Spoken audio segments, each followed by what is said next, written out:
Babasi pour la journée le 25. Pour na ngai na kolobala ba linga mi nyonso ete bo voter non.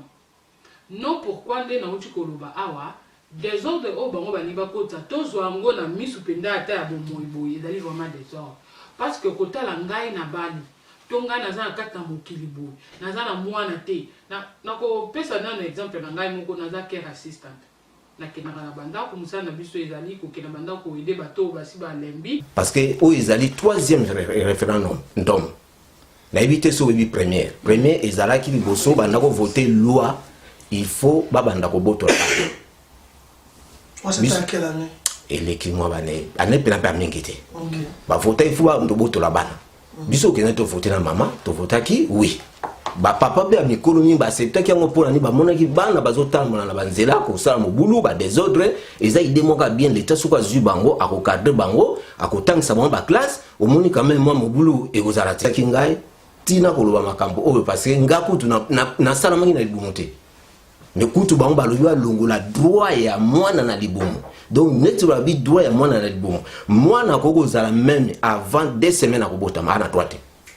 Donc ekozala batu musu ba ndolongola zemi na mboka oyo bakoya ekozala ba oyo tozomona ba docteur te d'infirmier te ekozala ba démon ndenge to mona mutake na nganga balongole zemi ta mususu a terme pena elimwe quelqu'un qui se répond ce qui déjà na obotami après bani otanga na ba camarade na déjà ba connaissance na ba cousine na ba petit sœur no moko ça permettre longola zemi banganza monsieur ya solo ce que c'est ça. Une question à la monde n'a pas répondre pour montenir surtout le rôle de petite sœur, le rôle de camarade, le rôle de pote de choses déjà. Non, et ça la manque. Et vous êtes en Afrique, tu es le bloc comme ça mais souvent. C'est la vie, il y a des Congolais, des Mangala, des Angolais, Congolais comme ça en Irlande. Mais première question ici, là, il y a avortement, où ils ont loi, ils ont aussi qu'il y a un chambre à la biso. Donc c'est la question de monsieur pas maman Sylvie Matabis. Autant qu'une femme mariée. Père des enfants, et là qu'on dit banda loi et bimi, et là qu'on dit tant que on te prie, la conscience n'a pas besoin de l'onini pour na voter. Vous êtes d'accord ou n'est pas d'accord? Oh, ils ont déjà plein d'adversaires. Abane ko ça. Si ko tant ba ko comme la deuxième, oyo ba voir ba au référendum ya ba gay, ba tout ce ko ba comprendre na côté. Si tu comme le troisième référendum, eux ils allaient que y a la zemi. Donc ils allaient déjà plein d'adversaires au azosala. Parce que mon n'a pas détruit yo à face à la de Bosoni. Il faut que tu péché. Ndako zoyo. Ya on tozo mona donc ils a plein à détruire jeunesse ya lobi. Mais dans ça la statistique ndeto souvent na poto. Mwana nini social zo bana kangi ana tie bango, ali bana na ba comme ministre. Est-ce que tout ce monde est là que ba kangi bana ba boteli bana ba tie bango ba placer bango tala na France tala ba dégué bana ko bima et ça to éviter ni bomber les biso mais les à propos ya avortement na kati ya mboka o ils ont touché biso ba maman o ils ont ça passe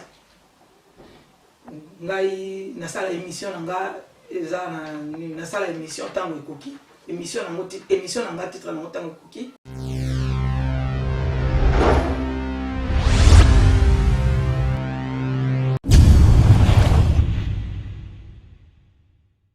Bonjour et bonsoir fidèles internautes Elson TV en direct du Blaise. Je suis allé bienvenue sur votre émission Tout est possible. Et l'autre, vous en avez invité Nabiso. Nous passons à débat moko tout sur le débat moko débat moko peut dire civilisé. Chez Antonio, on s'en a temps quitte sa volume. Simplement discussion à bana, Nicolas sa bana pour yoka. Aujourd'hui, on va essayer de partager ma question tout ce qui est dans la communauté.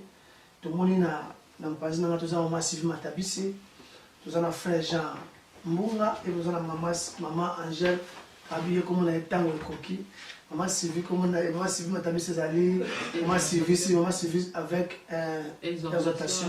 avec sœur Sylvie Matabisi ici en Irlande. Cher internaute, on s'est ramené surtout mon moi Tamo Vandi, mettre na YouTube et exhortation avec sœur Sylvie Matabisi. Oza important quand tu as vu na yo ou bien continue na YouTube pour voir sur maman Angèle au moment na maman Angèle tango na yo koki donc to mieux baratango tenzo kandi to na tana biso eko kaka avec notre frère Jean Bongo Nazwaki, les lois makamasa nous trouvons prochainement les autres sont là. Et dans le sein de la bino vous avez connecté et pour vous taille Rolanda et vous avez volume 1 volume 2 vous avez Rolanda on va partager tout et puis quand ça veut dire que ngamo taso mangezate ma pote kangezate mais dans le sein vraiment nous na sein de la bino sur prochainement na benga notre solo là exemple en moi abo mamu tout na plateau sur TV ba sur là nous sommes là pour expliquer bah on besoin un peu aveuglé besoin même pas informé on m'a suivi ma vie bonjour et bonsoir. Bonjour, bonsoir, Nabaï. On y a ce balai pour la biso bisika vous allez. Nous sengana nous merci mingi na ndenge au bensinga na plateau na yo. Nga komonanga maman Sylvie Matabisi, nazali mariée, mère de 3 enfants. Na sabela à l'église Ers Ministry à Dublin et sika au pasteur Rimba Sengo azali kokamba. Bongo émission nangai eza titre nango ezali exhortation avec Sœur Sylvie Matabisi. Bon, on a kata na Facebook nanga na kata Sylvie Mat pour Matabisi eza MP molai. Bon, on a YouTube na compte YouTube karaté ezali nde soko beti exhortation avec Sœur Sylvie Matabisi nde komona mateya nyonso ezali na kati nyonso ezali ka pona lokumu na Nzambe pe kolendisa ba o nan bandimeli Yesu te balikala ko dimela ye lokwa mokonzi pe mobikisi na bomo na bango. Merci papa. Merci Mazi, j'ai juste cette présentation à Sœur Sylvie Matabisi au Boyoka et le Sona Lobaka en personne de les aïeux trop qu'avant naïe trop qu'à une personne ni n'a pas expliqué biso na question ou en conséquence qui est sérieux trop kota trop le bané tout peut te retourner la question tous les lois ils ont bon maté to kena parole biso la katikati bonjour bonsoir papa Jean. Bien bonjour ngai frère Jean Bonga merci pour mon là c'est pas la première fois que cette émission na Vélo à TV à propos il y a référendum pour la avortement et en plus dans un moto qui est encore baqué dans un pasteur tu dans un frère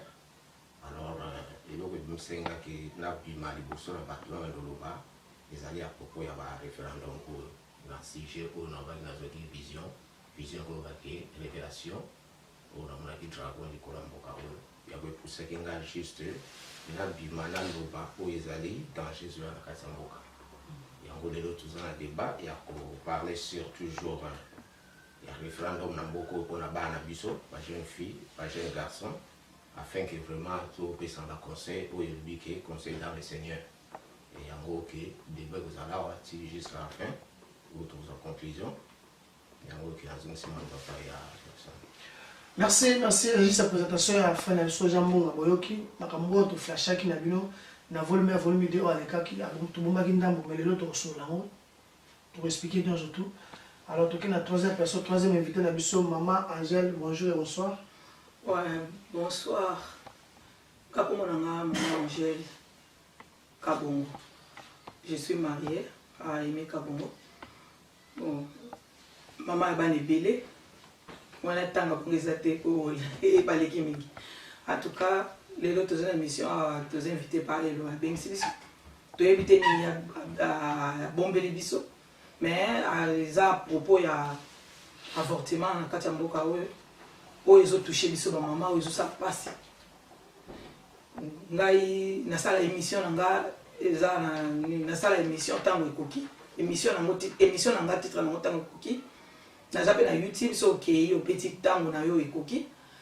Donc, ce qui est bimite, c'est Angèle Ngomba Kabongo. Aux Angaï. Nous avons Babylone, nous avons l'église Kaka, il y a youth,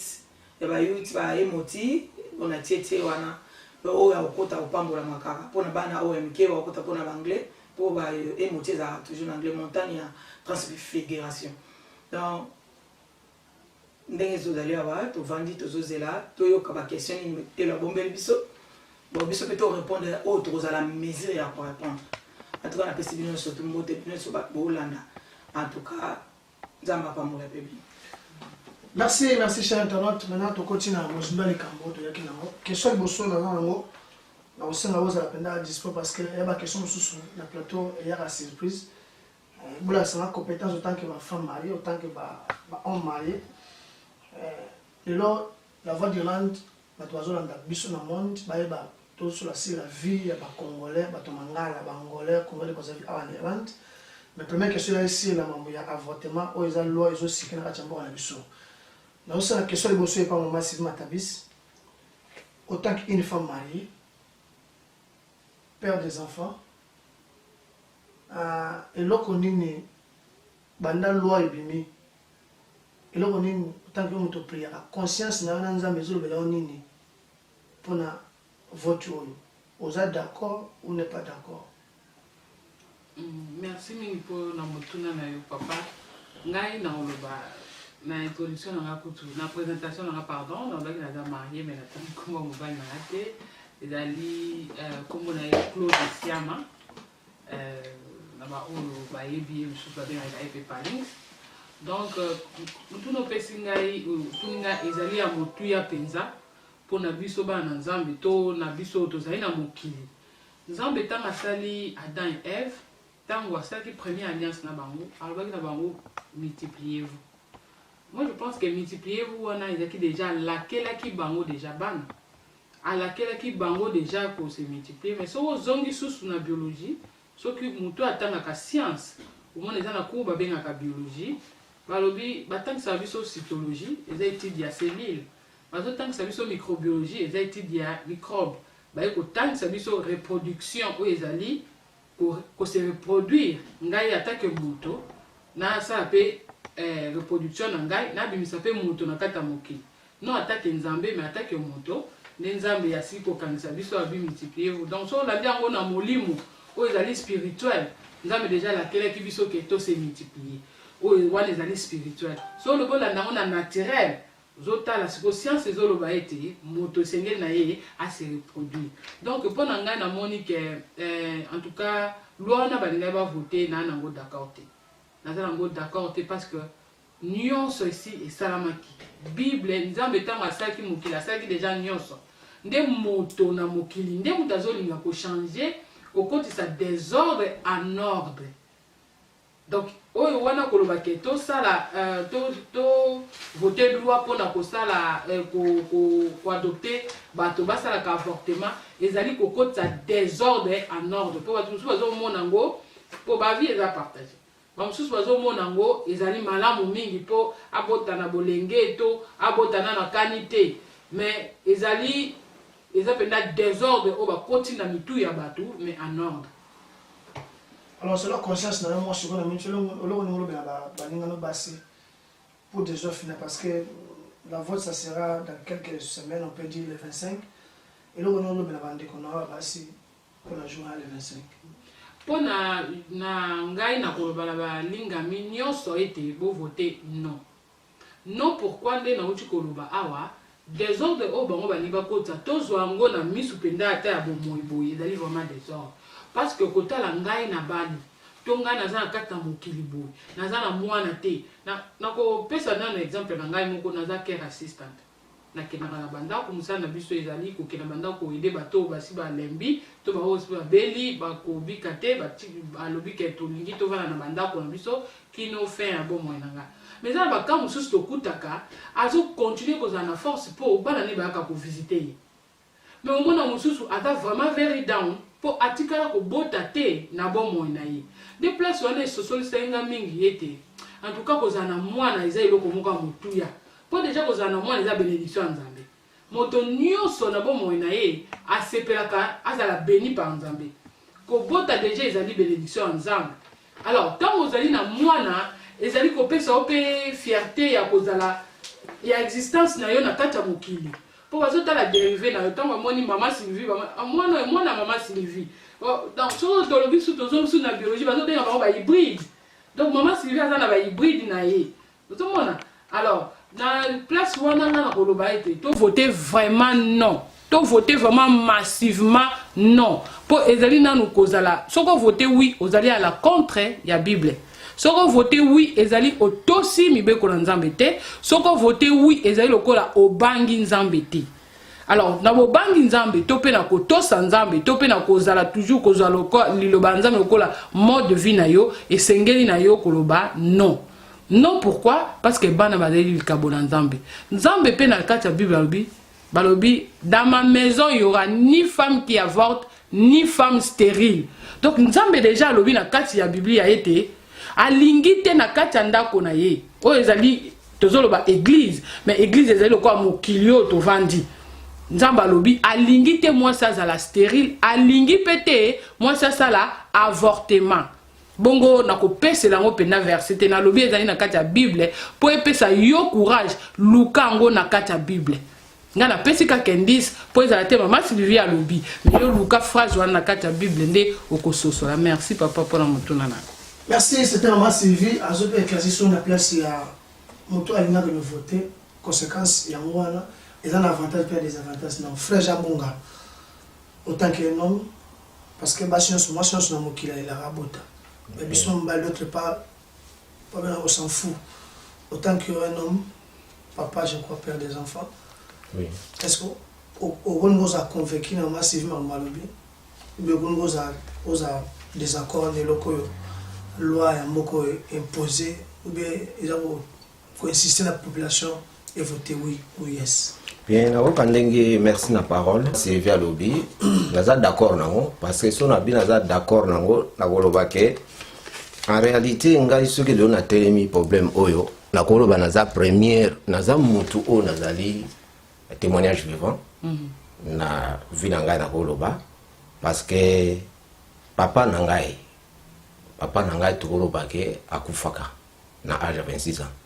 Donc na koloba ndenge nzambe a protéger ka biso tozala mkongo papa. Donc na c'est donc na koloba bien que papa o ya bota biso akufa na âge de 26 ans. Tant akufeki na mboka bazalaki na village bazalaki ba décider qui paraît que fallait ba boma bana nyonso ya 26 ans 25 ans. Jeune garçon. Ezaki na mboka mangola kuna. Ba kota frontière entre Bazaï Batadi nani. Alors si ko le tellement papa na kanza na ba moyen ba mwa mbongo azwaki décision que abimsa ba père ki père ki makekena na village mo tanga kuma na village wana liwe landaki akufaka premier jour balali deuxième jour balali troisième jour ba il fallait enterrement ba kundaye. Alors noko na bando kuta ba matadi andro sala ba navette ba voyage ba ni na ayikina ba biloko ba mbongo ba valise ba biloko ebele akina ngala na mbongo aya bwaka na likola mbeta libozo ngisa mwana kasi na vie bakoko wana tu ta mikolo na batala ni ale bazwe bimba kena simandako basel so ba cérémonie anini père atelema papa tanga telema alamuki abi alamuka ikani simtala lipongi tanga alamuka ka boye asenga bitabalia ndenge ti abala mama na biso ndenge ti abota biso donc engolo bagiso na kena Jérémie azona nzamba zo bana Jérémie ke na yebaka yo avant côté na libomo ya mama na yo donc na yebaka yo et que na salaka ozala prophète mais na yebaka avant côté na libomo donc na ko lo ke nzamba protéger kingai na kati ya mukongo papa to kufi 3 donc ta kufaki 3e jour ya enterrement papa zongi donc engalo ba ke quelque chose nzamba yebaki ke mutumoko na kati kuna to batumoko parce que tous a famille il y a 4 personnes, 2 filles, 2 garçons. Dans un petite sœur Mogazali awa azana korke ma petite sœur Mami na nevi na ngai o yetana na kombo ya Glody bazali awa. Alors eloko wana tango esaraki tango na kozo ba vision na zoaki nzambe akomo kusenga ke faut bimoloba. Il faut loba parce que Jérémie na yebaki avant botama yope na yebaki avant botama koya. Et puis batuana bandokyo na bazongisa papa na yo eza bango bazongisa ka bonte ngam na ibisa bango il faut bazongisa. Et donc tinda noko na yo abwaka biloko wana ayebaka te mais ezaka ngai nazongisa ka noko na papa na yo donc yango faut telema oloba. Alors pona juste ndenge mama utikoloba omoni eloko ezali na mboka oyo totala ndenge mama lobi bien totala ngo pe côté physique côté spirituel. Tu es dit que moment ya ba avortement oyo parce que ezali loko moko zo na mboka oyo yani toza kolala parce que oyo ezali 3e référendum ndom na éviter so bi première ezalaki liboso banda ko voter loi il faut babanda ko boto c'est à quelle année et l'équilibre bané année pena pa mingité ba voter il faut ba boto la bana biso ke to voter na mama to voter ki oui papa be mikolo mingi acceptaki yango mpona ni bamonaki bana bazotambola na banzela kosala mobulu badésordre eza ide moko bien leta soki azwi bango akokadre bango akotangisa bango baclasse omoni quand même mwa mobulu ekozala te eza déjà plan ya adversaire abandi kosala sikoyo ntango baye kokóma na deuxième oyo bavoi référendum ya bagay bato sikoyo bandi kocomprendre yango te sikoyo tokómi na troisième référendum oyo ezali ke ya kolongola zemi donc ezali déjà plan ya adversaire oyo azosala parce que moni mongo na pas détruire yo afasala na liboso nini il faut akotio na péché nde akozwa yo yango tozomona donc eza plan ya kodétruire jeunesse ya lobi donc ayebi ke oyo bakoti na babiloko bagay déjà bakofana na masumu eza abomination devant nzambe ndenge eza na bazolamuka na masumu so lelo so liwe ye donc aokena lie de tuma sikoyo na basi na mibali déjà si bakoti mais sikoyo oyo batikali baye na loi sikoyo kolongola zemi loi kolongola zemi toyebi péché nango ezali eza koboma ntango yo bomi déjà oyebi kozofanda lisumu ozolamuka lisumu donc eza question bazo koprépare eloko moko ekozala vraiment ekozala catastrophe alors soki toprépare yango bien te ekozala pena danger mpona bavie ya bana biso parce que kolongola zemi pena nga na ndenge nayebi eza pena mabe parce que tomoni bato mi basali yango lelo tomoni basuite nango bakomi na badifficulté kobota bakomi na basituation moko oyo pene kozalaka libala bi yango oyo mais azobota te parce que bana mosusu na kati ya mokolo balongolaka bango te bana lokola ba Moïse bana lokola ba Jésus bana lokola ba nipoto botamaka mutu azali na domaine oyo nzambe mission atindi ozomona bato mingi bazwa bato minene oyo bakosala makambo minene parce que babi oyo nzambe asali yo kokolongola ngo te parce que okobunda na nzambe te yango moni eloko epusaki ngai tina koloba makambo oyo parce que nga kutu nasalamaki na libumu te mais kutu bango balobi balongola droit ya mwana na libumu donc neti balobi droit ya mwana na libumu mwana akokozala même avant 2 semaines akobotama ana droit te donc ekokozala bato mosusu bakondolongola zemi na mboka oyo bakoya ekozala oyo tozomona badocteur te d'infirmier te ekozala bademo ndenge tomona mutake na nganga balongoli zemi ta mosusu ya terme pena elimwe donc bata mystique bakokota parce que eza na mboka oyo tozovivre na bato mosusu oyo ezali ke bato moko oyo tokoloba ke toza nature moko te eza na bato bauti na monde ya ténèbre eza na bato mosusu toza nature moko me baza na misala soloka alors faut faire attention mpona babiloko wana. Merci beaucoup ezalaki explication ya frère Jean Mbonga sikoyo toswa na maman yeso Angèle. Maman Angèle, avant de passer parole, question, il y a des questions sur l'analyse na bango au basali. Maman Angèle, son talibé na âge autant que grande sœur, l'autre autant que maman, depuis au Botama, ceux qui quelqu'un qui se répond ceux qui déjà na au Botami après bandi Botanga na ba camarade na déjà ba connaissance na ba cousine ba petite sœur moi quoi ça permet à l'ongola zem banganza monsieur ya solo ce que c'est ça tout na question na monde na ko répondre pour mutunyo surtout ko ba te petite sœur na ko ba camarade te na ko ba pote de ça ça déjà non et ça la manka ezaki na Afrique to yebi ba biloko malo ça souvent biso le to yebi nzambe te biso so tozaki na Afrique talaka na Afrique ndeto bana kola ba foutela au classe ba foutela au minerval d'un coup parents penza parents responsables talaka batata ne ba na Afrique siko mono za na zemi bon et ko causer PLM sous ko causer divorce ya na mama na mama et ko causer mambo ebele o talika boy siko ndenge le zeli tata na biso bolingo alinginga pour nazo tanga zo dépenser mbongo na OK classe parce que d'un coup on a comme na zemi ah au sali nini OK te donc il n'a pas docteur te le kweza ngona semaine le kweza ngona nini to luka moyen o ko sala poto lo biso nyo surtout ko beta histoire ya mutu te o le canon yo mo ke pas mutu il faut commencer par toi-même pour biso nyo surtout to le canon jeunesse en Afrique to uti en Afrique to yebi makam entre parenthèses et ça peut ba vie privée bon to ko lo ba yango te to boka la bateau o te po mais zaki légalité pour na kisa c'est zaki pe so muta longo po loi ezaki appliquer te ezaki mutu so longo les embakangi oui moi longo les embakangi ba tie na prison siko ezaki pe sikoyo bato mutu pe ba kipe na bango eta longo nezemi bato musu ba boka bana ezaki ba ndenge bele mais biso surtout pe là to zaki wana to yeba ki pe na valeur ile kwa ngoti là ce que tu colli tu comprendre la maturité et tu comment comprendre ça qui nini là tu comme aussi ma Bible tu comprendre plus que ça nini juste. Alors deuxième question, peut-être sur la réponse. Maman Angèle depuis là abîmé na tourné que le téléphone réponse au pesa kinga na zali na mon père convaincu mais depuis là abîmé on a senti en monde ni oyo nakoko loba papa Jean Lobi eza troisième loi troisième référendum pour nga na ko so tatali bien nakolo beza quatrième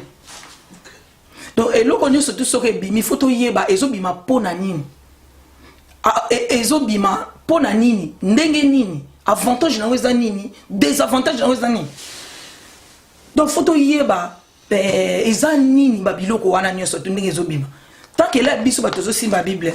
photo comprendre plus babimi c'est loi ya liboso ba votera awa si j'ai une bonne mémoire na 96 96 de ba français ba 96 na 96 to ça qui le premier loi qui est divorce mais Irlande oui divorce c'est ça to on a divorce c'était tito ya autokuta makamba divorce c'était ça te avorter mais arrêter makamba nyonso to comme mon siko lelo soto moni que ekomi photo mi tout na Bible ezo bisa biso que soyez prudent biso bato soto balobi que ekoya bisiko l'air ekomi bino bato bozo sambela foko sala ni première loi ba vota qui a 49 na 51 il y a divorce que divorce aux alaté aux ala non ezaki 49 oui ezaki 51 mi balé on utaki wapi pona ni mi balé on appé et koko za la kota 49 fois la te sala non donc ezaba biloko moko so totalement spirituellement ezaba biloko mo neti basala ngo déjà na monde mo ténèbre ba main noire ça parce que ba voter ba sali biloko na bango ba bimiseli biloko kaka bo voter talaka ndé ezalaki divorce ezaki bazo tia partout na ba bis ma ni non bo voter té et salami to comme irlandaise ali deuxième loi est la loi frère Jean Lobi eza ke bazo bana bon bazo botola bana pour ba comme la garde ya nini ya l'état pour la social bazo bana na bandi to ko mon eza bien mais d'autres pas eza bien té moi na soka longwe to moni makila moi na soka sa longwe na maboka ba parents et comme masolo mususu biso nyonso tout moko na moko penda sala statistique ndeto to vanda poto mwana nini so sala zo bana kangi ana tie bango ali bana ba komba ministre est-ce que tout ce monde loko wana ke ba kangi bana ba botoli bana ba tie bango ba placer bango tala na France tala ba dege bana ko bima esa na nini bana ba komona bango ba place bango ba place ka bango o te sala na famille te o akenda ka boy le loko moko ko ya bon ben ami personne. Tout d'abord, les gens qui ont des parents, alors sous couverture, il y a bénédiction. Pour nous, tout ça, les parents, tata, maman, famille, mobimba. Nous avons des bénédiction, nous avons des bota. Mais ce que vous avez bimé la katiwana, vous bimé le bandai.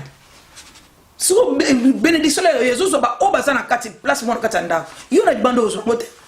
au bénéfice de la grâce. Donc bana nyonso tout so bazui bana biso to mona ote baso kapé bana pour bana Irlande ba ko tambol après tu vanda yo vanda ngana vanda Angleterre na moni oyo izomlikaba bana mwana taza na deuxième sixième primaire il faut oya ko tikaye il faut ya ko zoyer donc so moi ba moni bana mwana azana na moins de 10 ans ata 9 ans ata 12 ans autambola tali asali trajet mona ti banda ati na centre kuna police ntoyo zoyer mbala mo mona ba bengi yo bazui bango na police pour bana batambola bongo te parce que nous quand c'est habité mais Irlande to a béni quand même que moi na omona deuxième primaire ba tiki ekende na azo yene bi malembe tinanda akoti eza grâce to zui na likambo bana o bazo bana en tout cas eloko a photo boya nyoso to biloko na nyoso to bazo bimisa bana sous couvert ya grâce ya ba parents pour ba kende ba sala na bango o bango ba lingi ko salela bana.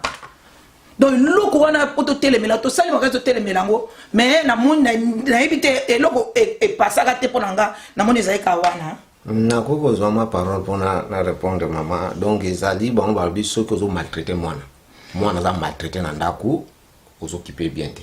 donc l'état pena amoni pena baprouve donc a récupéré moi te eza eloko moko eza derrière wana c'est ça ngonde tozoloba eza ka eloko moko eza derrière wana bazolukaka basala eloko moko alele mwana kotomboka bazwi ye baplace ye bakomosala semaine kako semaine passée lundi femme moko azopesa témoignage nakado abi asalaka aza soki un infirmier so pas infirmier abi place na biso tosala baoya na bana bauta na das voilà das bauta na nini abi bana nyonso tu na centre wana baoya pana bango ya basi bango nyonso ba lesbienne abi ya mibali bango nyonso ba pedi bo excusez nga po na terme sikoyo katango siko bazwi bana tala nde bakomisi bana do bazana eloko moko bazana besoin ya bana to ke il susu ke ba lobi na biso ke to zongi loi mususu ba troisième loi au mariage homosexuel tala kaka est-ce que biso ti to vandi wana la to simba bible to comprendre tiskani to zoken soki nzambe abomaki Sodome et Gomorrhe ezaki di yango tenima na yo na mate ya pasteur moko ben na partager ki yango abi soki nzambe akotika ke makambo ya homosexualité kota na kati église cela veut dire nzambe fa se repentir asinga Sodome Gomorrhe pardon pour ceux qui atiki na tana biso kota na kati église to ce ko elingo lobani ki faut to refuser catégoriquement pour nzambe soka pinisaki bato wana toyeba ke soki nzambe épargner ki bango te na o bango sala bo soka épargner biso na nini soka épargner ki biloko ne so kala wana te et a épargner biso na nini faut toyeba sikoyo eza nini o ezokomela biso soyez prudent soyez comme les serpents soyez humble donc tous humble tous la prudent na biloko ezokomela biso tous la kate tous hésiter pour na nini basala boy ata yo moko tozelo te na bana ba siko batu oyo balobi bien ke bakoko kota l'église de bana wana siko ndana oteya batu wana fuka biso to pusana ka pembeni ka ya bana po bana bana baza bana po mususu banga na lobi te bakoko sele loko te la faut wana faire les cas en tout cas na soki pena problème moi na pena zo yebisanga j'ai fini na yebisanga oh maman why est-ce que ça problème na yo bazana doit vivre ozo mona tala mentalité classe bazo kende bato bazotangisa bana homosexuel bato oyo esika bakokende oyo baprofesseur bato nini badomaine ebele nyonso bana métier wana bosiko bana baobika ndeni ozomona teke biso bato tozosamba eza makambo moko ya nzoto te eza ya molimo eza makambo eza bitumba eza ya nzoto te eza ya molimo totelema tobunda voilà partout watu bakei toke to bunda loi siko o toza nango siko tozo bomana quatrième loi eza ba avortement tala omoni balo il est temps tango ekoki ko photo telema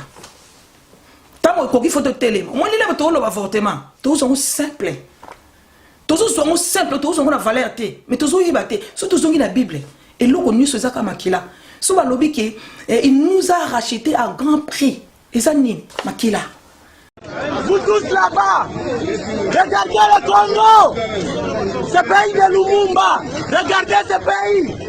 regardez les droits regardez ce qu'on fait à ceux qui parlent regardez des menottes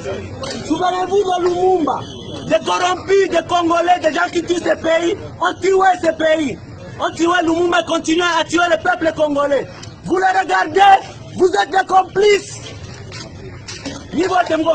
Vous tous avec vos caméras, vous tuez le peuple congolais. On tue les gens, on tue les enfants dans des écoles, vous avez l'armée. Tu as que maintenant ici pour venir m'arrêter. Va arrêter les gens qui tuent des élèves à Beni. Toi, je te dis, peu importe qui tu es. Aujourd'hui, je suis prêt à mourir à cause de toi parce que tu es corrompu. Tu es corrompu. Tu penses que tu peux arrêter quelqu'un ici qui parle. C'est ici que tu as le pouvoir. Ici, vraiment.